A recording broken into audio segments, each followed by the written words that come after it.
All right, let's talk about what makes the modern web feel so alive. We're going to dive into the magic behind real-time communication, a piece of tech called WebSocket. This is literally how websites learn to talk back to you. But first, let's start with a question you've probably asked yourself a million times. You know when you're on a sports site just hammering that refresh button to see the latest score? Or you're waiting for a notification that just won't show up until you reload the page? Why is that? Why can't the website just tell you when something happens?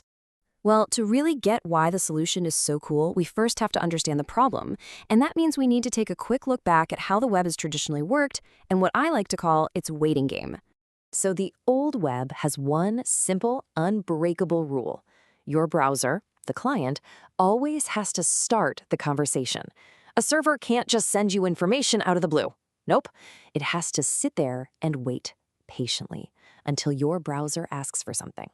Think of it like old school snail mail. As you can see here, you, the client, send a letter. That's your request. And then you wait. The server can only send a letter back after it gets one from you. It's a one-way street to start things off. So how did we deal with this for so long?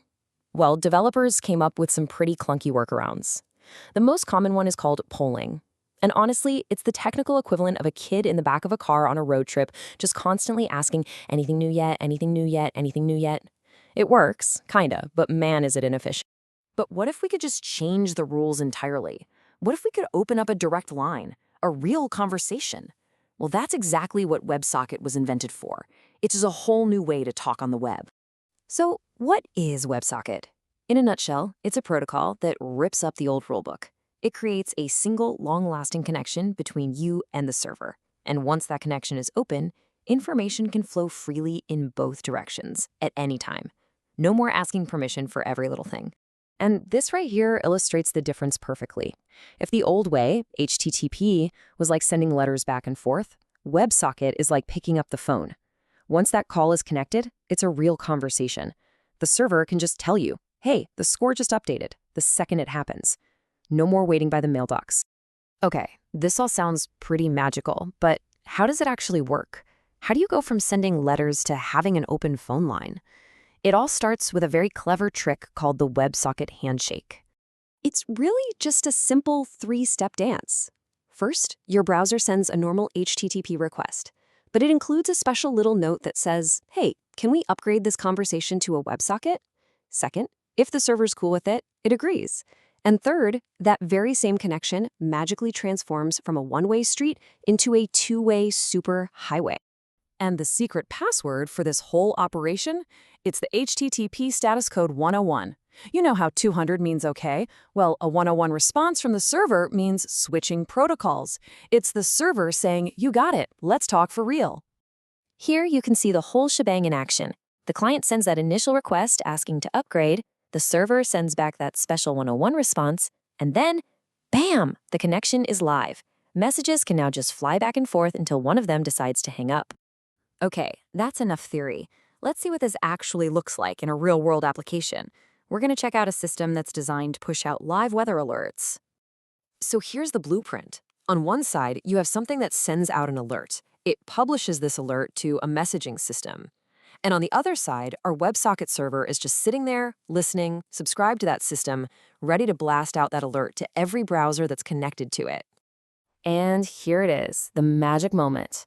At the bottom, a developer types a command to send an alert. And instantly, at the top, the message, hailstorm is coming, just appears in the browser. No refresh, no polling, zero delay. The server pushed that information right to the user. That right there is the power of WebSocket. Now, as amazing as this is, I have to be honest, WebSocket isn't a silver bullet. It's not the solution for everything. Like any powerful tool, you gotta know when to use it and when not to. This table breaks it down really nicely. On one hand, WebSocket is an absolute rock star for things that need low latency, like chat apps, online games, or live dashboards. But on the other hand, it has its challenges. For instance, these connections are stateful, which means your server has to keep track of every single person connected. That can get pretty complex to manage as you get bigger and bigger. So what's the simple rule of thumb here? When do you pull this particular tool out of the toolbox? The bottom line is this.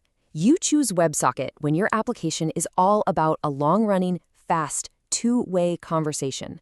As the source material puts it, it's perfect for responsive applications, apps that need to feel immediate, that need to feel alive.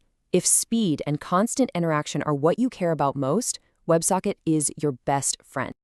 It's pretty incredible, right? We went from a web where we had to constantly ask for information to a web that can talk directly to us. WebSocket really did turn a monologue into a dialogue. So as the web just gets more and more interactive, the real question is, what conversation are you going to start?